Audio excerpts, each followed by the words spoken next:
बच्चों सुप्रभात। आज हम लोग पाठ 9 क्रिया पढ़ेंगे। आप उधर ऊपर उदाहरण में देखिए, मोहन दौड़ रहा है, अध्यापक पढ़ा रहे हैं, गीता गीत गाती है। इन वाक्यों में देखेंगे जो रेखांकित किए हुए हैं उसके बिना अगर आप वाक्य को पढ़ें तो सिर्फ बचता है मोहन, अध्यापक, गीता गीत।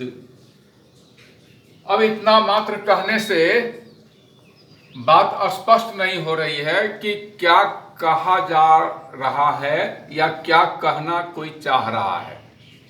ठीक है, लेकिन जब हम इसे पूरा पढ़ते हैं कि मोहन दौड़ रहा है, अध्यापक पढ़ा रहे हैं, गीता गीत गाती है, तो इन शब्दों के जुड़ जाने से बात स्पष्ट हो जाती है कि कहने वाला आखिर क्या कहना चाह रहा है। तो यह जो भाव को स्पष्ट करने वाला है वह है क्रियापद। इसी को क्रिया कहते हैं। हम अपनी बात क्रिया शब्द के साथ पूरी करते हैं, और दूसरी बात कि क्रिया शब्द के बिना बात अधूरी रह जाती है। ठीक है, अब इसकी परिभाषा देखते हैं कि व्याकरण में क्या दी जाती है। तो परिभाषा दी जाती है कि जिस शब्द से किसी कार्य के करने या होने का बोध हो उसे क्रिया कहते हैं।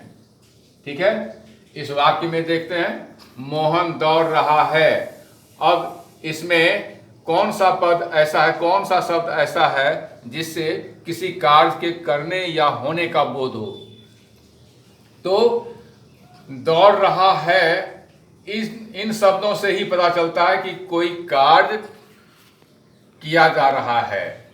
ठीक है, या दूसरा उदाहरण है कि अध्यापक पढ़ा रहे हैं, तो पढ़ा रहे हैं पदों से ही पता चलता है कि अध्यापक क्या कौन सा कार्य कर रहे हैं। ठीक है, और इसी तरह से गीता क्या क्या कर रही है, वह गाती है शब्द से पता चलता है।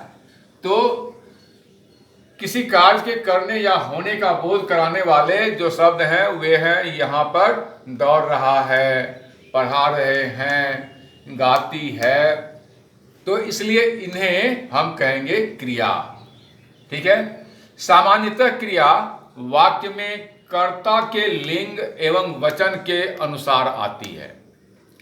ठीक है, अब इसको उदाहरण के रूप में समझें। राम जाता है, इसमें कर्ता है राम और क्रिया है जाता है। तो जाता है यह क्रिया जो है वह अनुसरण कर रहा है अपने राम का, यानी कर्ता का। क्यों? क्योंकि राम जो है वह पुल्लिंग है और एक वचन है, इसलिए क्रिया भी पुल्लिंग और एक वचन के रूप में आई है। ठीक है, अब दूसरा उदाहरण, सीता जाती है। अब क्रिया है इसमें जाती है और कर्ता है सीता। तो यहां क्रिया सीता यानी कर्ता का जो शब्द है उसका अनुसरण कर रही है। तो यहां सीता है एक वचन और स्त्रीलिंग, इसलिए क्रिया स्त्रीलिंग और एक वचन में आई हुई है, जाती है यानी सीता जाती है। अब अगला उदाहरण देखते हैं, राम और श्याम पढ़ते हैं। अब यहां राम और श्याम, यहां दो कर्ता हैं, राम है और एक श्याम है। ये दो कर्ता आ गए हैं अब इस वाक्य में। तो इसलिए अब जो क्रिया होगी वह दो कर्ता के अनुसार यानी बहुवचन के रूप में होगी। ठीक है, और दोनों ही शब्द पुल्लिंग हैं, इसलिए क्रिया भी पुल्लिंग होगी, यानी पुल्लिंग और बहुवचन की रहेगी। तो राम और श्याम पढ़ते हैं। उसी तरह से दूसरा उदाहरण भी देख लेते हैं, सीता और गीता गाती हैं। ठीक है, अब सीता और गीता जो कि इस वाक्य में कर्ता हैं, ठीक है, तो अब क्या होगा कि इसी के अनुसार जो कि स्त्रीलिंग है और दो होने के कारण बहुवचन है, इसलिए यह क्रियापद जो है वह भी क्या हो जाएगा, वह भी हो जाएगी बहुवचन और स्त्रीलिंग। तो गाती हैं, सीता और गीता गाती हैं।